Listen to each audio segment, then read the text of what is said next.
Graça e paz, irmãos. Bom dia. Vamos a isso. Hoje eu queria partilhar, conversar sobre um assunto que eu considero importante.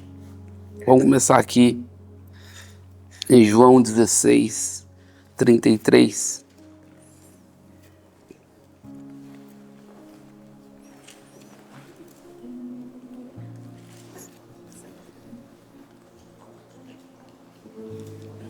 Evangelho de João, capítulo 16.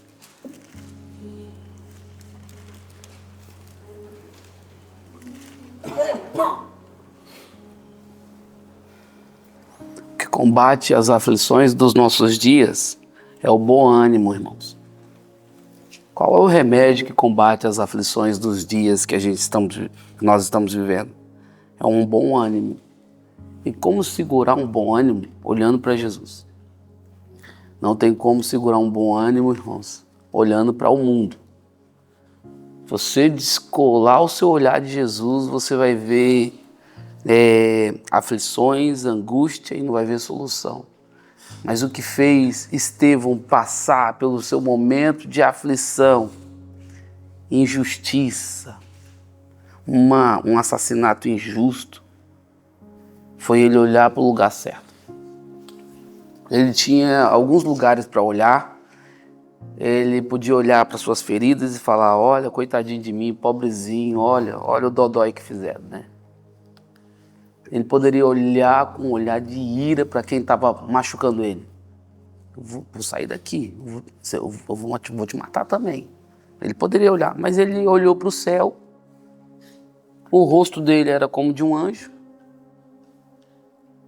E aí, por ele ultrapassar as suas aflições e colocar o seu olhar no lugar certo, ele viu os céus abertos. E como em um primeiro momento da Bíblia, o filho está de pé à destra de Deus, esperando um homem simples que só tem, contando sobre a sua história, 2 capítulos, ou seja, ele entra igual um foguete na igreja depois de Pentecoste, né? E dá um testemunho brutal, e eu e você ainda estamos aqui aprendendo com a vida dele. Então, amigo, as aflições deste tempo presente não podem ser comparadas com a glória que em nós há de ser revelada. Eu queria ler esse versículo aqui. Tenho-vos dito isso, para que em mim tenhais paz. No mundo tereis aflições. Não é se tiver, no mundo tereis. Essa aí que você está pensando agora, no mundo tereis aflições. Mas tem de bom ânimo, eu venci o mundo. Palavras do próprio Cristo tentando nos levantar, né, desse lugar de desespero, tirar o nosso olhar do lugar errado, colocar o nosso coração no lugar certo. E como eu citei, Estevão, ele conseguiu olhar para além da sua circunstância, para além das suas aflições, e ele conseguiu ver céus abertos. Eu não sei se o seu céu está de bronze, eu não sei se o seu terreno está um solo de ferro, mas olha e com seu olhar venha transcender essa potestade, essa atmosfera, né? Assim, por mais que a gente acordou hoje e viu que o tempo está nublado, eu sei que tem um sol por cima daquilo. É essa esperança que Deus espera que a gente tenha diante de um dia nebuloso. E isso não vai se segurar para sempre. Essa nebulosidade, isso que está atrapalhando você de enxergar o sol, um vento, um momento, uma virada, Deus muda completamente o cenário. E se não mudar aqui, há um lugar que ele diz que não haverá choro, não haverá dor, não haverá morte, só haverá dia lá, porque ele mesmo vai iluminar a cidade. Então Estevão conseguiu segurar o seu olhar para além das suas aflições, para além da sua vontade de sentir dó de si mesmo, para além da sua vontade de sentir raiva de quem está ferindo, ele conseguiu olhar o céu e o céu estava aberto. e Cristo estava em pé à destra de Deus esperando ele. Conforme a atitude que você tem na terra, é o que te espera. E a minha pergunta é, quem está te esperando? Uma eternidade com Deus, uma eternidade sem Deus, né? Quem governa essa eternidade sem Deus, né? O que está te arrastando? Por isso que, se Estevão tivesse sentido dó de si mesmo e começasse a lembrar suas feridas, a gente sabe para onde isso ia levar ele, para uma depressão, para um lugar escuro e ele ficar preso dentro dele mesmo. Se ele olha com fúria, com ira sobre aqueles que estão maldizendo, falando mal, com pedras na mão e o assassinando, ele também ia para um lugar escuro onde ele ia ficar preso dentro do seu ódio. Mas esse homem, parecido com Cristo, fala, não lhes imputes esse pecado. Ou seja, eu não quero que os meus irmãos aqui, que estão com as pedras nas mãos, eu não quero que eles sejam condenados ao inferno por causa da minha morte. Isso é grandeza.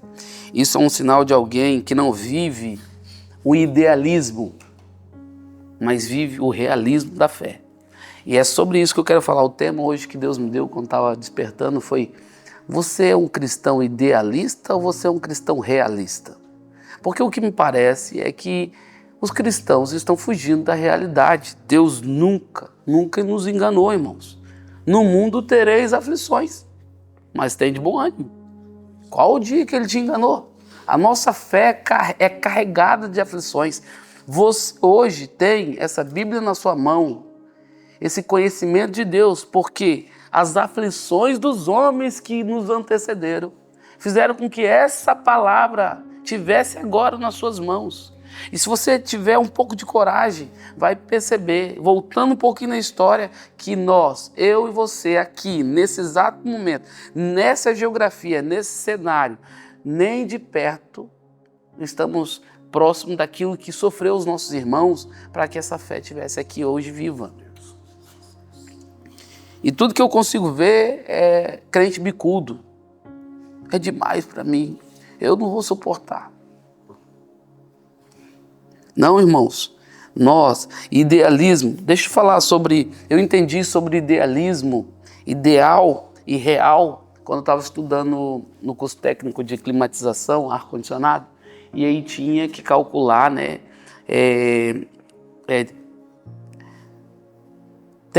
Termodinâmica, essa era a matéria. Termodinâmica, você tinha que calcular o espaço, você tinha que calcular as perdas de calor, você tinha que calcular o cenário todo. E aí você tinha uma máquina que tinha que cobrir um espaço e tinha que dar 100% naquele espaço. Tipo, colocar ali um lugar ideal. Você comprava uma máquina, a pessoa compra uma máquina para fazer aquele espaço ideal.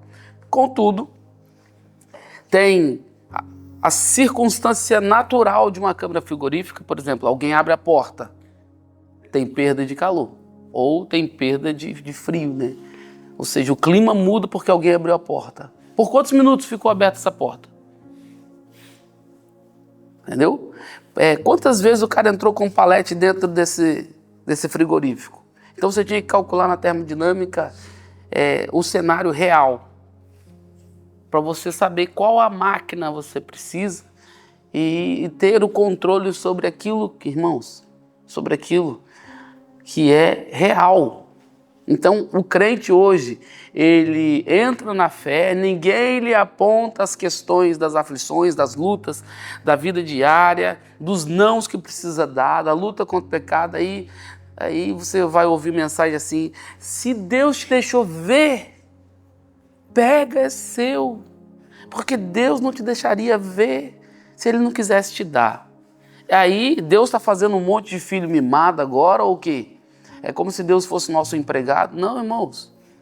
As aflições deste tempo presente não podem ser comparadas com a glória em que nós há de ser revelado.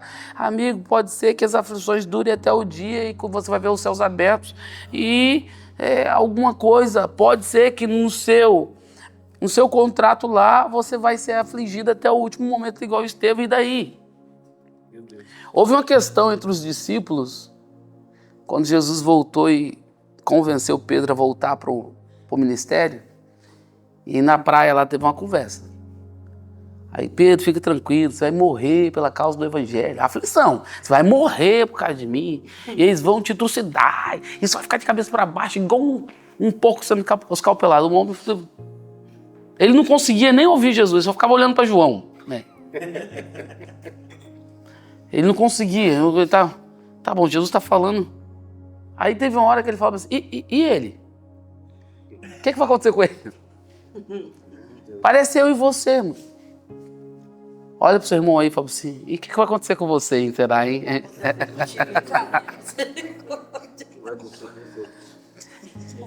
É triste porque esse é o cenário, né? Cara, eu vou sofrer tanto assim, nossa, que brabo, hein? E tal. E João?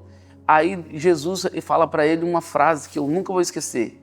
Se eu quiser que ele fique até que eu venha, por que te importa? Ou seja, cuida da sua vida, em outras palavras. Cuida da sua parte. Cuida para que diante da sua aflição, da sua perseguição, da sua morte, você não venha negar a sua fé.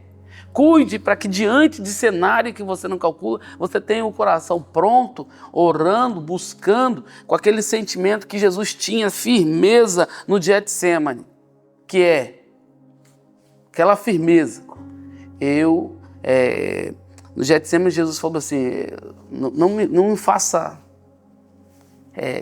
me tira desse lugar, mas eu não quero que a minha vontade prevaleça. É coragem para poder falar que eu quero viver a vida real e não quero viver o ideal. O ideal para Jesus ele colocou, mas Deus, não, eu quero.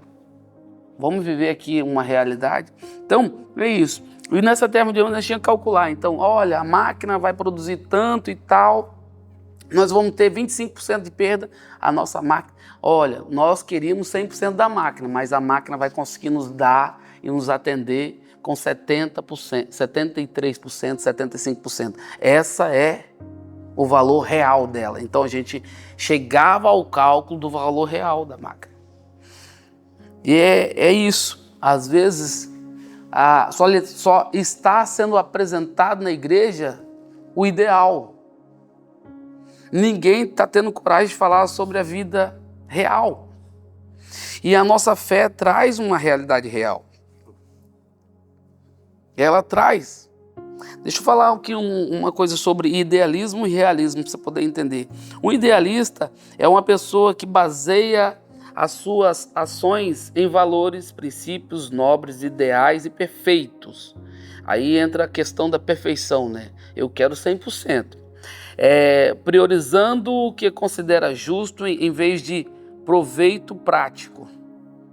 Aí, aqui morre muito crente. Quando ele vê a injustiça se levantando, ele faz como Abacuque: até quando, Senhor? Gritaremos violência e o Senhor não vai fazer nada. Você está dando um apertão em Deus, né? Está dando Deus, o que é isso? Por que os ímpios estão prosperando? Essa é a questão. E aí ele termina o livro de Abacuque falando assim: ainda que a figueira não floresça, ainda que a vide não dê o seu fruto, ou seja, ainda que não seja ideal, eu confio no seu caráter. Gente, realidade é confiar no caráter de Deus, que Deus desenhou para nós. E aí sobre ainda, embora muitas vezes sejam vistos como sonhadores otimistas, também podem ser considerados utópicos e desligados da realidade. Isso é um idealista. Utópicos e desligados da realidade. Irmãos, não é utopia você acreditar que não haverá dor, não haverá choro, mas existe um caminho até esse lugar. Até que o Senhor chame o teu nome e fala que te conhece, tem muita estrada pela frente. Bem ainda, cheio de adversidade e muita tensão. E ainda a Bíblia fala assim que ele vai te levar por um caminho estreito e apertado. A porta é estreita e apertada é o caminho. Ou seja, se você ficar preso ao idealismo e não considerar que o caminho tem aflição, é aqui que a fé naufraga de muita gente. Ainda mais que eu vou para a igreja ou vou servir a Deus e Deus vai me dar tudo que eu quero. Quando na verdade não é isso. Deus está comprometido a te dar tudo que você precisa. E se o que você precisa é ser crucificado de cabeça para baixo igual Pedro, aleluia. Glória a Deus. Santo é o nome do Senhor. Minha morte vai falar mais do que minha vida. Realismo.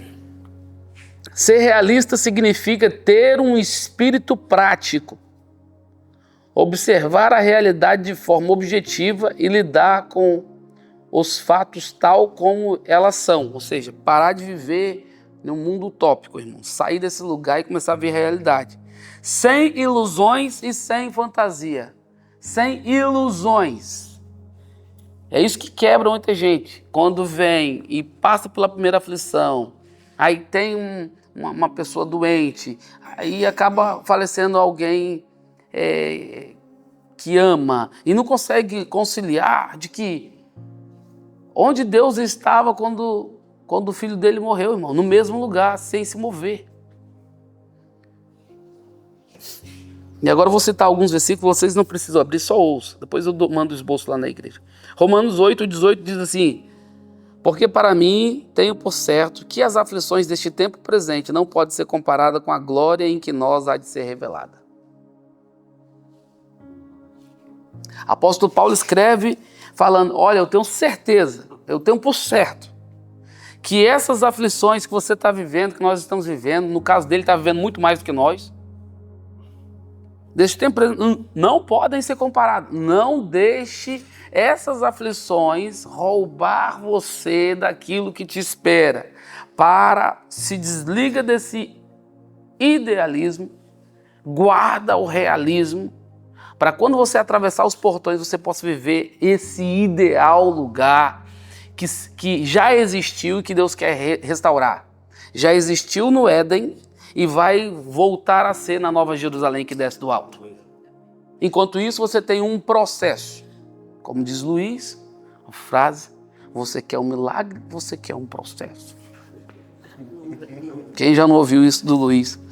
Em 2 Coríntios 1:5 diz, porque com as aflições de Cristo são abundantes em nós, assim também é abundante a nossa consolação por meio de Cristo. Mas se somos atribulados, é para a vossa consolação e salvação. Ou, se somos consolados, é para a vossa consolação e salvação. E a qual se opera suportando com paciência as mesmas aflições que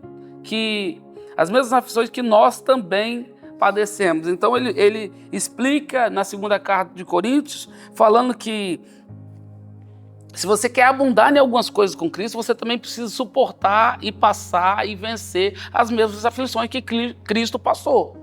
É como se Cristo pode sofrer, eu não. É como se os apóstolos podem sofrer e passar algum momento de adversidade. Eu não. Mas não, todas essas coisas redundam no mesmo lugar. Consolação e salvação. Agora, suporte com paciência. Irmãos, suporta com paciência. Suportar sustenta a sua vida crendo no mesmo lugar, com o mesmo coração, o mesmo sentimento, porque isso não é novidade, só é para nós. Mas nós temos inúmeros homens que já viveram situações difíceis antes de nós. E eles venceram e hoje nós contamos o seu testemunho. E essa manhã foi em volta dessa mensagem que nós nos reunimos.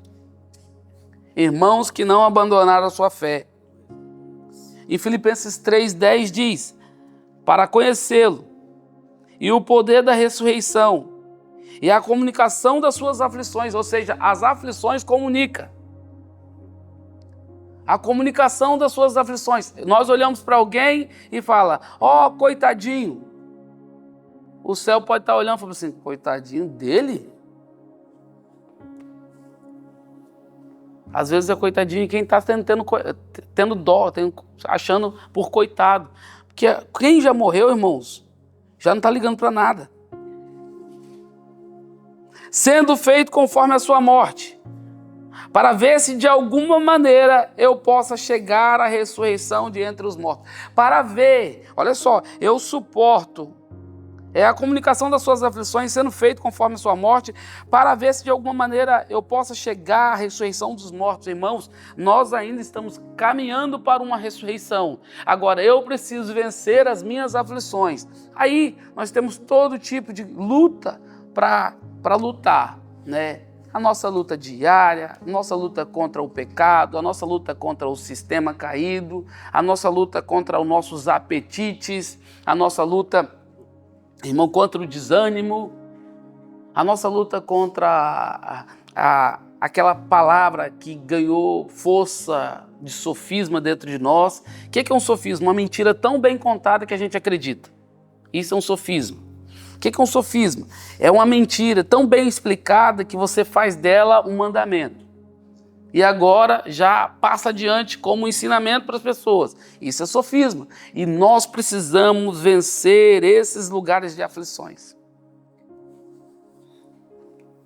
Poderia citar um monte. Posso e vou citar aqui mais alguma coisa para vocês entenderem.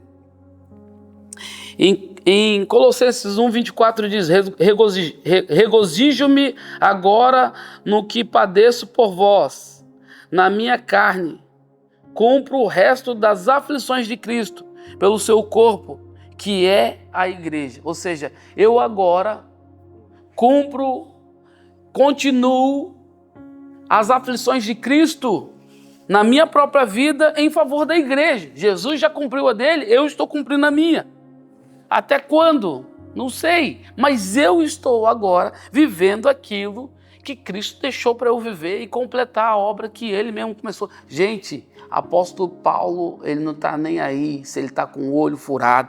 Alguns historiadores dizem que ele termina a sua vida com o olho furado, todo lanhado, puxando a perna, todo desengonçado. Ou você acha que aquele dia que apedrejaram ele, que as pessoas colocaram a mão na jugular dele e verificaram se ele estava morto, israelense, para poder matar na pedrada?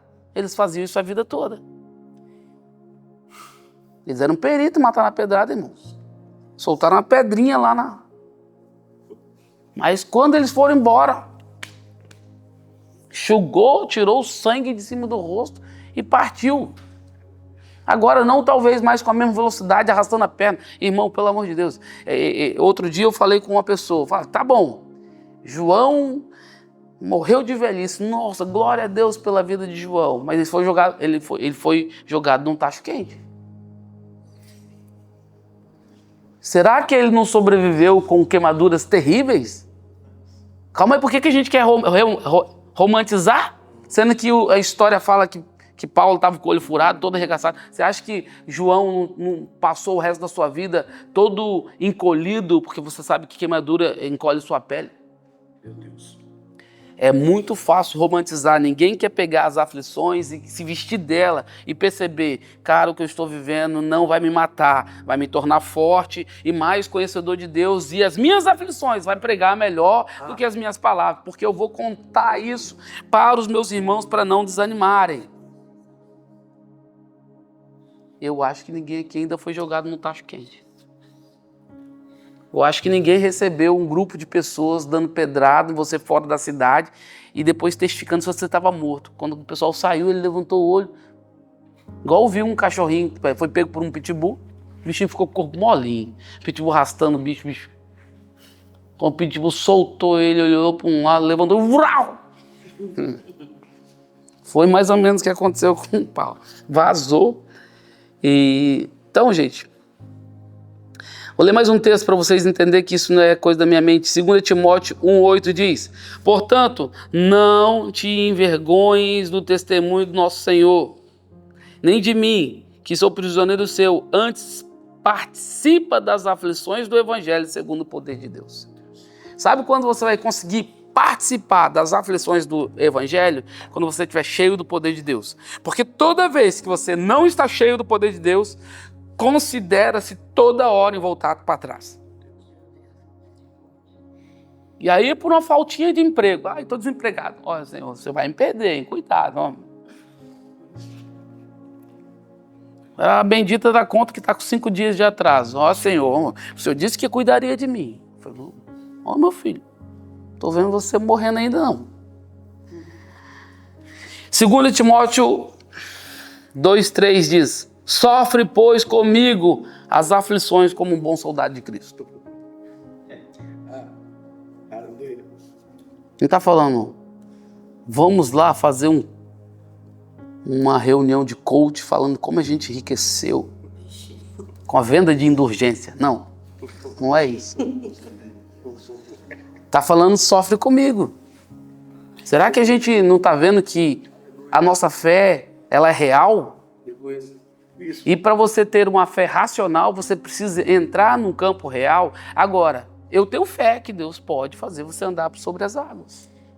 Eu tenho fé que Ele pode dar ordem aos anjos a teu respeito e você não tropeçar em pedra. Eu tenho fé que se você pisar em serpente e escorpião, não terá força ou veneno contra você, porque são palavras de Jesus. Mas o que eu preciso considerar é que se isso não acontecer, não muda nada, igual Sadraque, Mesaque e Abednego tinha consciência. Falou com Nabucodonosor, falou, olha, que Deus pode me livrar da fornalha de fogo ardente? Pode. Mas se Ele não fizer, não vai mudar nada, porque eu vou continuar adorando Ele. Ou seja, a minha adoração não está ligada ao livramento que eu recebo. A minha adoração está ligada à consciência real que eu tenho de que Deus sabe o que está fazendo. Tem alguém aqui nessa manhã ou nem por isso? Em 2 Timóteo 3:11, o último versículo que eu vou ler para você. Perseguições, aflições tais que me aconteceram em Antioquia, em Icônia e em Listra. Quantas perseguições sofri, e o Senhor de todas me livrou. Agora, sem sequela? Não, nós sabemos que não. A questão que por Paulo não reclamar do olho furado ou da perna puxando, faz a gente ficar meio preso no idealismo. Mas Deus me livrou. Mas livrou para sempre? Esse homem depois tem a cabeça decepada, gente. Qual a parte que a gente não vai ver até o fim? Não me livrou enquanto tinha propósito nisso. O dia que Deus interessava mais ter Paulo em casa, Paulo, agora é certo, pode ir, a cabeça... E ele vai falando a carta de Efésios e te encorajando. Regozijai-vos no Senhor, outra vez digo, regozijai. Ele vai deixando uma mensagem, colocando a sua fé para cima, mesmo caminhando em direção ao corredor da morte. Sabe por quê, irmãos? Ali ele sabia, agora eu estou entrando, vou entrar na minha fase ideal. Vou atravessar os portões brancos, vou receber um corpo glorificado e a minha vida volta a ser aquela que Adão perdeu no Éden.